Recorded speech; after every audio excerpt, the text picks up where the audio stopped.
Guys, we're expecting twin. It was like 4 a.m. and then we were in the middle of nowhere, China. Like, we were at the smallest little town. So it was like way more rural than that. It was at least a 40-minute walk into town. Which then I didn't expect how close the hospital was going to be. Okay guys, today I'm going to be sharing about the story of the time I went to hospital here in rural, remote China. So, the last time you saw us, we were in Yangshan enjoying the beautiful nature here in China. We spent the day bike riding as a family. We went and explored all the mountains. We went and had a painting class with a local Chinese artist. It has been so amazing. And then that night, I went to bed and at 12 o'clock is when everything happened. So it was basically midnight and I woke up and I had like a pain in my stomach. Just like a little pain. So I was like, oh, maybe I've eaten something weird today. Tried to go to the bathroom. Nothing was really happening. And I was like, oh, okay, I'll just go lie down. I'm sure the pain will go away. So this was at midnight. And then by 1 o'clock, I was like, oh my goodness, this pain, it's almost feeling like labor pains. Like I started having to pace around the hotel room.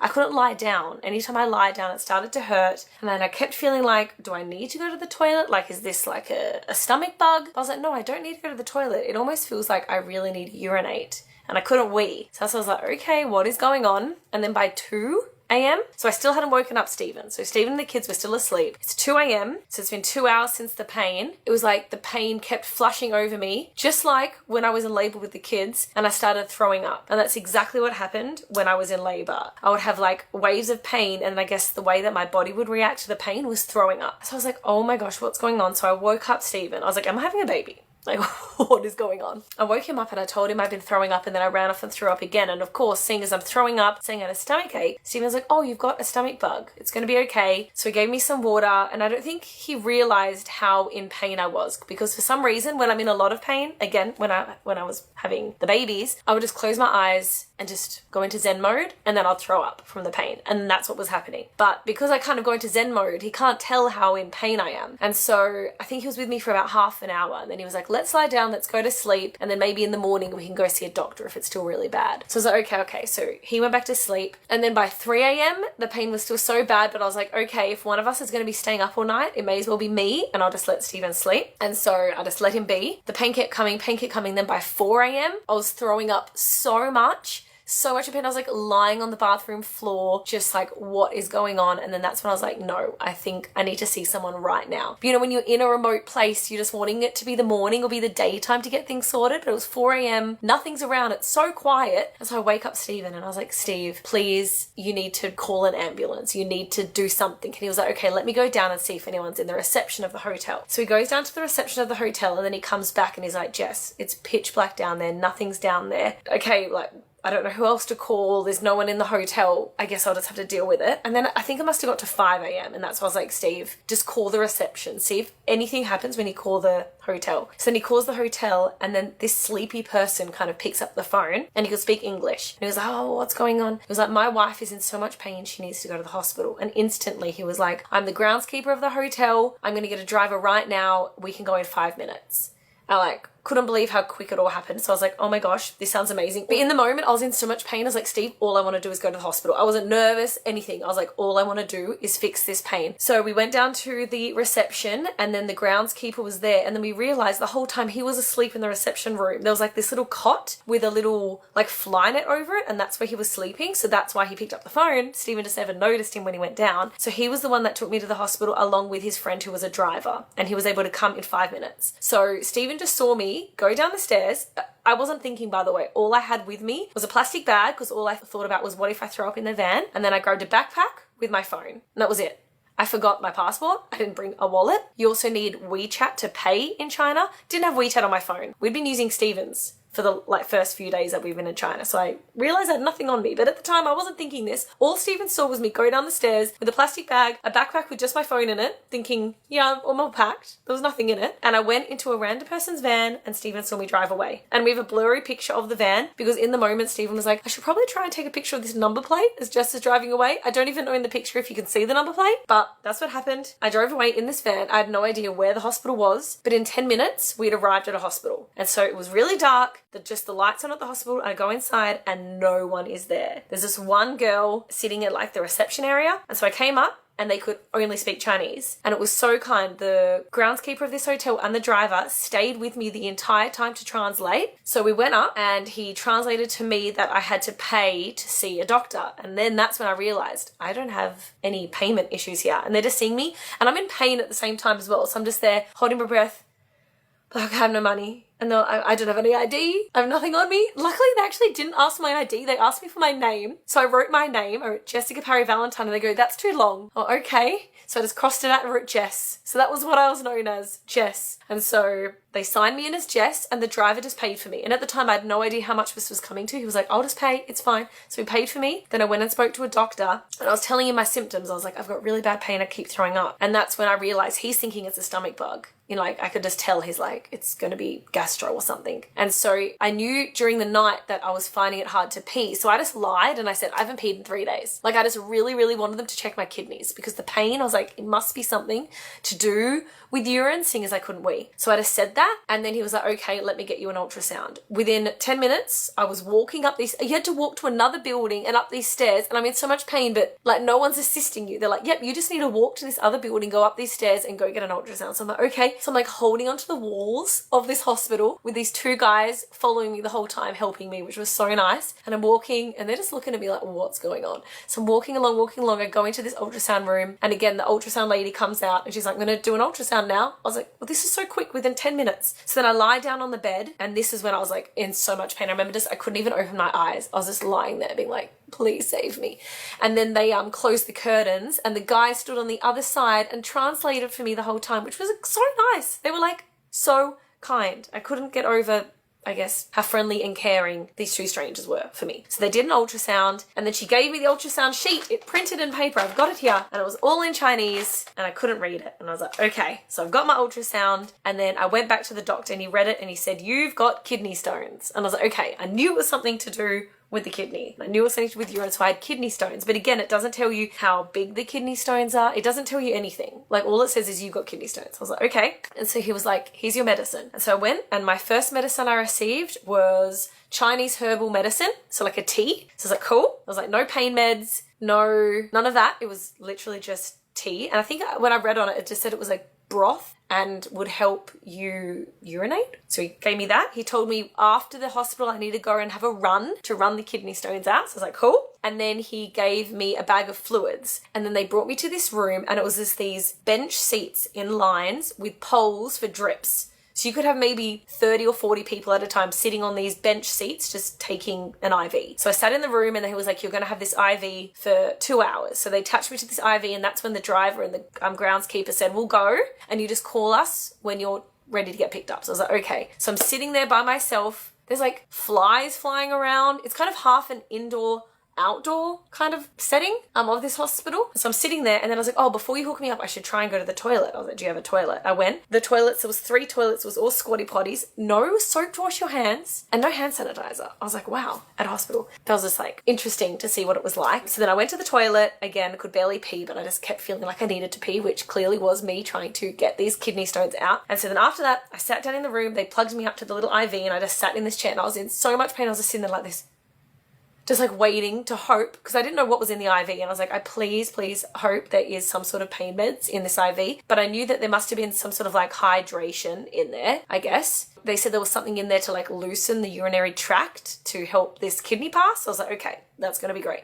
So I sat there for 2 hours and I think within an hour, it took an hour for the pain to start going away. So I'm like, great. So then after the 2 hours, I just sat there with this empty bag. What's going on now? And then a lady came and took it out and then just left the room. So I'm sitting there for another 10 minutes and I was like, maybe I should go and ask someone what's going on. And by the way, this entire time I'm in my pajamas because I just left the hotel in such like a rush. I was just in my pajamas. But anyway, so I went out into the area where the ladies wait for like patients to come in. And this time the sun had risen. So it was now morning time, the sun had risen. And I think this all happened in a space of 2 hours and 30 minutes. So it took me 30 minutes to see a doctor, get an ultrasound, get the IV, get the medicine. I was so impressed with how quick it all was with the driver paying this whole time. And then within 2.5 hours, by now maybe it was 7:30 a.m., I went up and I just translated like, what would you like me to do now? And then she just wrote on her phone, go home. So I was like, okay, so Jess has been, released from the hospital. So I called the driver. I was like, hey, is it okay if you come get me now? And he was like, yes. And he came. And then I asked him how much everything was. How much do I owe him when he came and picked me up? Everything cost 50 Australian dollars. for everything. So I was like, wow. So when I found that out, I was like, that's amazing. So I didn't need to feel so bad of how much he was paying. Of course, I paid it back. And then I went to go out into the van to drive me home, and I realized it was actually a scooter. There's a hospital, and I'm jumping on a scooter to come back to the hotel. So I drove back home on the back of a scooter in my pajamas. I rock up at the hotel, and this one I was like, oh, this must just look very interesting. I just rode through the city in my pajamas on the back of a scooter to get back to the hotel. I wish I had my phone on me for that moment, but oh my gosh, I feel so tired. Oh man, but I'm back. I'm back. I walk into the hotel at 7 a.m. and there's this big group of German tourists just sitting in the lobby, just looking at me like, where has she been? She had a good night. I'm like, oh, just walking in with my backpack, in my jammies, walking back to my room. And at this time, I still hadn't passed the kidney stone. So I remember I went into the room, and then that's when the kids had woken up, and Stephen just didn't tell them what was going on. He didn't want to scare them. So I just walked in. I had no idea where I'd been. I made myself my little tea, and then the pain started again. And I was like, oh my gosh, the pain meds have already worn off. And so I was like, you know what? What helped me when I was in labor? Because this is basically like giving birth to a baby, except you're giving birth to a tiny baby, but it's coming out of such a tiny tube that it does feel like you're giving birth to a baby. Because like a kidney stone is this really sharp, almost crystallized stone that's made in your kidneys, I think. I may have this wrong. And then it goes through your urinary tract, and that's when it really hurts, because it's this sharp stone scratching like the urinary tract. And the only way you can, get the pain to be gone is if you wee out this kidney stone. I was like, okay, when I was in labor, what helped me was when I was in a hot shower. So what I did was I just put a movie on my phone, went in the hot shower, and most of my pain was in my back, left side. And so I just had hot water blasting on my back for 3 hours, and then I finally peed. And I just knew. I was like, it's gone. And then you know what I had to do after having a whole night of no sleep? I had to do a 2-hour drive in a van to a train station, and then I had to do an 8-hour train journey all the way to our next stop with 2 kids, watching 2 kids. After being in pain all night, I was like, oh my gosh, how am I going to do this travel day? Alrighty, we've just taken a 1.5-hour drive back to Guilin, where we first kind of caught that boat ride. We've gone back and catch our train from the Guilin train station. And it's about 7.5-hour train up to the Avtar Mountains.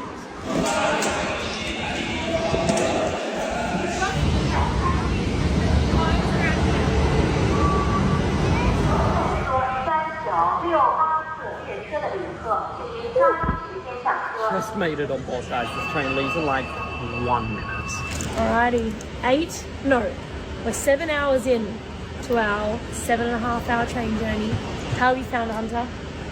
We're getting fresh air because we've been stuck in this train for 7 hours and the train stopped. All right, back in. 1, 2, 3. Whoop. Say, I did it. Bye. Bye.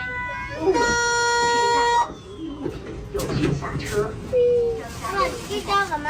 到了，下车的乘客，请带好行李物品，有序下车。下车时。没有这个。 10 p.m. We did it. We did it. You did it. Yeah, we didn't see the We did it. 8 hours later, guys, we did it.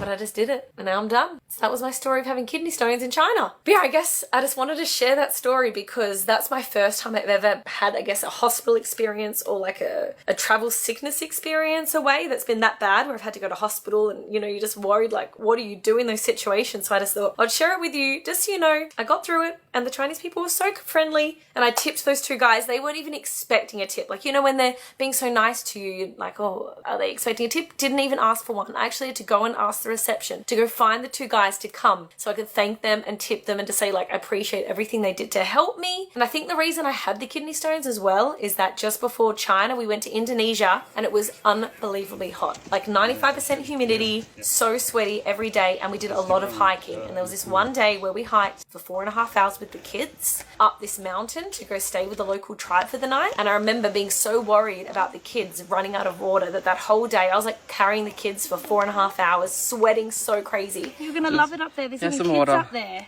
Have some water, bud. Let's work up on this, so we'll both like sweat on each other. Smash it. but I would only have little sips of my water because I was so nervous that I was going to run out of water for the kids. And I think that's what created the kidney stone, because they say that if you have like, you know, if you're not drinking enough water, then you have a lot of minerals building up in your urine, right? Because it's not diluted. And so that's what can make the crystals. And I think that's what happened, because I've never had kidney stones, and that is my guess. But the moral of the story is drink water, look after yourself when you're traveling, especially in a sweaty place. And if you're in pain, listen to your body, because I could have thought, hey, this might be a gastro issue and I stayed in bed, but no, I knew it was something worse. But yeah, I hope that was interesting for you guys, and I hope you enjoy the rest of our China series. Come sit here because they won't know. Wait, they totally know. Maybe we do need a reposition. Stevie was watching the kids and I was like, Steve, you need to come. He's on my lap right now and explain. For Christmas, Wait. I want a big old Lego set, please. I know you do. I know exactly what you want for Christmas.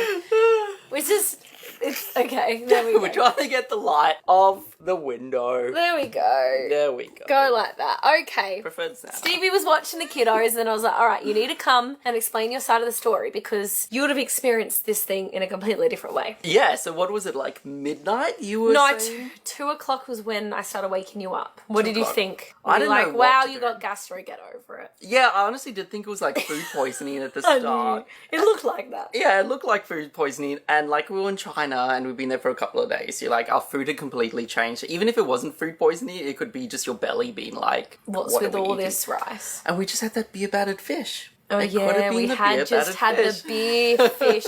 Please cut to me having that beer fish. Never again. And It wasn't then- beer battered fish, it was a beer broth. I didn't mind it. It wasn't Okay. too bad. And then what was it? I was like, okay, maybe just... Because I hadn't known what you'd been dealing with up until that point. I thought like it was 2 a.m. You'd just woken up with it. So what was I thinking? Just like deal with it. Is that so bad to say? But It's true though, sometimes when it's gastro, you just gotta deal with you it. just got to deal with it. But for you to have woken me up, it must have been bad. But also I was half asleep, so I wasn't sure what was going on. Because a That lot was of at times 2 you a.m. will like just deal with it in the background. Yeah, and I think it was when I woke you up at 4 a.m. Yeah, and I was that's on the when floor of the bathroom in pain, and you're like, okay. I don't What's know going why on? we're laughing. But it was like 4 a.m. and then we were in the middle of nowhere, China. Like we were at the smallest little town, and even the smallest little town, like the hotel we were staying at, was not in the town where we had dinner. So it was like way more rural than that. It was at least a 40-minute walk into town. Which then I didn't expect how close the hospital was going to be. Came out of nowhere. So I went downstairs and, of course, 4 a.m, like, this is a mum and pop owned hotel, right? There was no, it wasn't like a Novotel or Hilton where there was 24/7 reception. So I think I poked my head out of the elevator and it was pitch black. So that's why you couldn't see anyone down there. Yeah, I didn't really explore too much. I looked, I was like, obviously no one's there, so I went up to Jess. You weren't looking for anyone in a little cot. And then I think we'd wait like 5-10 minutes, just as like we need to do something. Now, usually we can make phone calls and we'd make all our international calls on Skype because you could buy local currency, So Steven's like, let's just call like the ambulance. but couldn't. Skype shut down now. So And were I you was trying like, to call on the phone, but you couldn't work it out? couldn't work it out how to call like what the emergency line is in China. And then I decided, let me just call the reception and see if it like buzzes somewhere else. Yeah, see, this is the bit I explained, but I didn't know what he said to you on the phone. Yeah, so I called the reception and someone did open. This guy was like, hello. Well, he answered in Chinese, and then I explained it. He started switching to English. And then I found out this was like the groundskeeper, do you want to call him that? That's what I was Like calling the him in the security story. guard? I don't know what he Oh, was. the groundskeeper. He like watches the place, I guess, when it's not open. And then what happened, like, he was like, okay, do you want me to call an ambulance or I can take you? And I was like, can you please take us? Because I didn't know what to do with the ambulance side. And then he was like, okay, give me 5 minutes. And I was like, okay, cool. I And just couldn't believe you got a driver within 5 minutes. yeah, because it wasn't him, right? It was another person. Yeah, but he came with me. It was the groundskeeper and the driver couldn't speak English. Okay. But so- the groundskeeper could. yeah. The driver was the one who ended up paying for everything, and the groundskeeper was the one who translated for me. Yeah, that's crazy. I know. And so then what did it feel like when you saw me? And then how I realised I didn't even bring an ID with me. Well, and I think in the moment, it's 4 a.m, you're like half asleep. You're like, okay, what do we do? What did you think when I jumped into a van and you just saw it drive away? Well, first we walked downstairs and I saw the groundkeeper's bed. I was like, oh wow, this dude is just sleeping on a mattress with a mosquito net to like stop the mosquitoes. And it was still pitch black. And then we went in the car and I was like... No, I went in the car. You went in the car. You just watched me drive off. Yeah, of course, you explained why. Well, yeah, because the kids are asleep in the hotel room, so only I'm leaving. Yeah, Stephen's there with the kids. We're not packing up all the kids at 4 a.m. to ship It was them like a to rush down, because we didn't want to wake up the kids, so we just like rushed downstairs. Literally, Stephen picked me up and threw me in this van. And then like... And then he saw me drive away. And then I was like, as she was driving away, I was like, I should probably take a picture of this license plate in case she just gets like kidnapped. And then I took a picture of it. It was at night, so you know when iPhone does the night mode, so it was like blurry.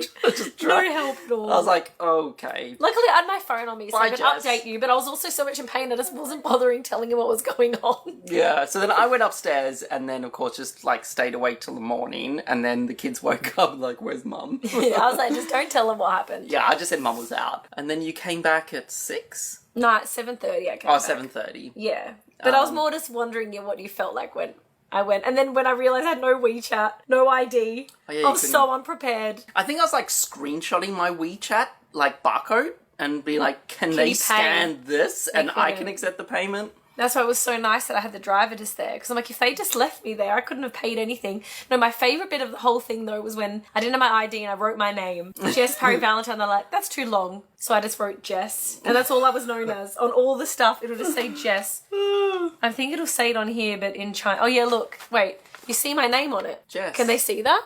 Let me focus it. When it says name, it literally just says Jess. Jess. That was Wait, it. did you show them the ultrasound? Oh, there's my ultrasound of my unborn kidney stone child. Guys, we're expecting her. Expecting twins in the form of kidney stones. Yeah, but that's my story. But I thought I'd pop Stephen in here for the end, just so you can kind of see his point of view. Were you scared? Were you worried about me? Mm-hmm. And then what did you think? It was like so many things. It was like the stress of not being able to fix the problem because you're like, I can't contact anyone. Remember, Google doesn't work in China. I can't contact anyone. Yeah, that's the thing. Like, we're can't call anyone. It's an interesting country for something like that to happen because there's a huge language barrier. You can't even pay on my card. They were like, no, you can't pay card. It has to be WeChat. I'm like, it's like things like that. It's just a crazy place to have this experience. And then you mentioned what happened the next day on the train? No. I told them about how I went on the train. Yeah, she went on a train for 8.5 hours. Looking after 2 kids. Looking after 2 kids and, like, getting rid of a kidney stone. And getting rid of a kidney stone. Yeah. And we couldn't have flown. We looked at flying. It was so expensive. 12 hours to fly and, like, too much money. You had to fly back to... And it would have ruined our itinerary. I was like, no, I just want to keep going because I know if I just had one night's sleep, I'll be okay. And then were you impressed when it was a kidney stone and Jess was like, hey, she thought it was something like that. And I thought I was right. But anyway, we can now wrap this up. Hope you guys enjoy. Like, of course we don't have... But I wasn't filming because I was in so much pain and not really thinking about it. In hindsight, though, I wish I'd shown the bathroom. That was the most shocking thing for me. Was the standards of the bathroom at the hospital and me walking along in pain, holding onto the walls while I was going to that ultrasound. And I love how room. they just like gave you the IV and then just was like, bye. Yeah, and like hooked me up in it, and then I had no idea what was going on. There was like flies flying around me. I was like, what is this? Yeah. Well, I hope you guys enjoyed. But if you guys wanted us to actually share these real stories for you, or if you're like, guys, that didn't need to be a video, let us know below. No, it did need to be a video. People were interested in what is happening. But anyway, I knew I would waffle too much in the next vlog. And the next vlog, see, we're waffling right now, but the next vlog, we are taking you to the most beautiful place in China. Yeah. And I was like, if it started off with 20 minutes of me talking about being in hospital, it would take away from the beauty that is about to happen. So enjoy the next video. Enjoy our China series. Bye-bye. Bye-bye.